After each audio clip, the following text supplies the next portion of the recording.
গলায়, বগলে এবং ঘাড়ে কালচে দাগ হয়ে যাওয়া, শরীরে ব্লাড প্রেশার বেড়ে যাওয়া, ব্লাড সুগার বেড়ে যাওয়া, কোলেস্টেরল বেড়ে যাওয়া, যার ফলে হার্ট অ্যাটাকের সমস্যা বেড়ে যাওয়া এবং শরীর সবসময় ক্লান্ত লাগা, ঘন ঘন জল তেষ্টা পাওয়া, মিষ্টি খাওয়ার প্রতি ঝোঁক বেড়ে যাওয়া, এই সকল সমস্যাগুলোই ইনসুলিন রেজিস্ট্যান্সির ফলে হয়ে থাকে। ইনসুলিন রেজিস্ট্যান্সি কি? প্রথমে আমরা জেনে নিই ইনসুলিন কি। না, আমাদের শরীরে প্যানক্রিয়াসের অন্তঃক্ষরা গ্রন্থির বিটা সেল থেকে এক ধরনের প্রোটিন হরমোন বের হয়, যে হরমোনটা আমাদের শরীরের গ্লুকোজকে শক্তিতে রূপান্তরিত করতে খুব বড় ভূমিকা রাখে। এই প্রোটিন হরমোনটার নামই হচ্ছে ইনসুলিন। কোনো কারণে যদি এই ইনসুলিনের কার্যক্ষমতা কমে যায়, তাহলে আমাদের এই গ্লুকোজকে ভাঙার জন্য প্যানক্রিয়াস আরো বেশি করে ইনসুলিন হরমোন সিক্রেশন করতে থাকে। যদি দীর্ঘদিন ধরে এরকম কার্যকলাপ চলতে থাকে, তাহলে আমাদের বিটা সেলে খুব বেশি পরিমাণে চাপ পড়ে, যার ফলে আমাদের শরীরে এক ধরনের বায়োকেমিক্যাল রিয়াকশন দেখতে পাওয়া যায়। এই বায়োকেমিক্যাল রিয়াকশনটাকে বলা হয় ইনসুলিন রেজিস্ট্যান্সি। এই ইনসুলিন রেজিস্ট্যান্সি হলে আমাদের শরীরে নানা ধরনের সমস্যা দেখতে পাওয়া যায়, যেগুলো আমরা প্রথমে আলোচনা করেছি। যেমন শরীরে কোলেস্টেরলের পরিমাণ বেড়ে যাওয়া, ব্লাড সুগার বেড়ে যাওয়া, ব্লাড প্রেশার বেড়ে যাওয়া, ঘন ঘন জল তেষ্টা পাওয়া, মিষ্টি খাওয়ার প্রতি ঝোঁক বেড়ে যাওয়া, ঘন ঘন প্রস্রাব পাওয়া। তাই এই স্টেটটাই হলো প্রি ডায়াবেটিক স্টেট বা ডায়াবেটিকের ঠিক আগের স্টেট। যদি এই স্টেটেই আমরা ঠিকঠাক লাইফস্টাইলের মাধ্যমে আমাদের এই ইনসুলিন রেজিস্ট্যান্সটাকে ঠিক করতে পারি, তাহলে এই ধরনের সমস্যা এবং ডায়াবেটিসের সমস্যা সব সমস্যায় আমরা নিরাময় করতে পারবো।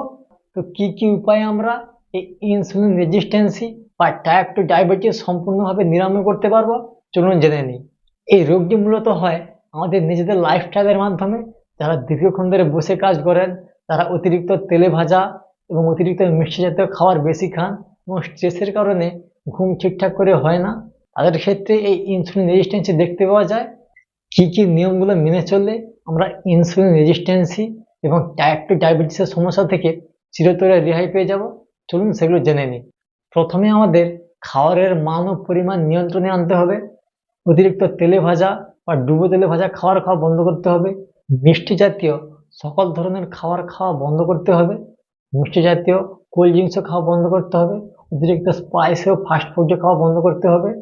সাদা ভাত কম করে খেতে পারেন। বেশি করে ফলমূল, সবুজ শাকসবজি, প্রোটিন যেমন মাছ, মাংস, ডিম, সোয়াবিন, ছানা, এগুলো বেশি করে খেতে হবে।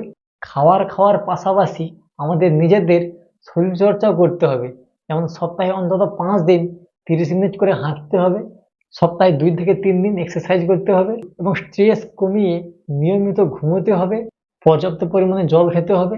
এই নিয়মগুলো মেনে চললে আমরা খুব সহজেই ইনসুলিন রেজিস্ট্যান্সি এবং টাইপ 2 ডায়াবেটিস থেকে চিরতরে মুক্তি পেয়ে যাব। এবং যারা টাইপ 2 ডায়াবেটিসের জন্য মেডিসিন খাচ্ছেন, তারাও কিন্তু এই নিয়মগুলো মেনে চলে খুব সহজেই ওষুধ খাওয়া থেকে মুক্তি পেয়ে যাবেন। টাইপ 1 ডায়াবেটিসের চিকিৎসা কিন্তু আলাদা। টাইপ 1 ডায়াবেটিক পেশেন্টরা কি কি নিয়মগুলো মেনে চলবেন, এই বিষয়ে আমি পরে একটি ভিডিওতে আলোচনা করব। আজকের এই ভিডিওটা মূলত টাইপ 2 ডায়াবেটিস এবং ইনসুলিন রেজিস্ট্যান্সি পেশেন্টদের জন্য। ভিডিওটি ভালো লাগলে সঙ্গে থাকবেন। ধন্যবাদ।